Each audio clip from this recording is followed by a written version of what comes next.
வணக்கம். Red news செய்திகள். ராமநாதபுரம் மாவட்டம் கீழக்கரை முகமது சதாக் பொறியியல் கல்லூரியில் சமத்துவ பொங்கல் விழா கொண்டாட்டம் முகமது சதாக் அறக்கட்டளை இயக்குனர் SMA ஹபீப் முகமது தலைமையில் சிறப்பாக நடைபெற்றது. கல்லூரி முதல்வர் முனைவர் நிர்மல் கண்ணன், கல்லூரி துணை முதல்வர் முனைவர் இரா செந்தில்குமார் மற்றும் கல்லூரி டீன் அகாடமி முனைவர் திராவிட செல்வி முன்னிலையில் நடைபெற்றது. கல்லூரியில் அனைத்து துறைகளை சேர்ந்த பேராசிரியர்கள் மற்றும் மாணவர்கள் இணைந்து பொங்கல் வாழ்த்துக்களை பரிமாறிக்கொண்டு சமத்துவ பொங்கல் விழா கொண்டாடி மகிழ்ந்தனர்.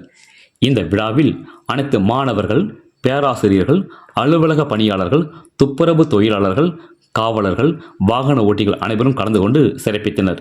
இவ்விழாவிற்கான ஏற்பாடுகளை கல்லூரி அனைத்து பேராசிரியர்களும் செய்திருந்தனர். ரெட் நியூஸ் தமிழ் செய்திக்காக ராமநாதபுரம் மாவட்ட செய்தியாளர் MN அன்வர் அலி.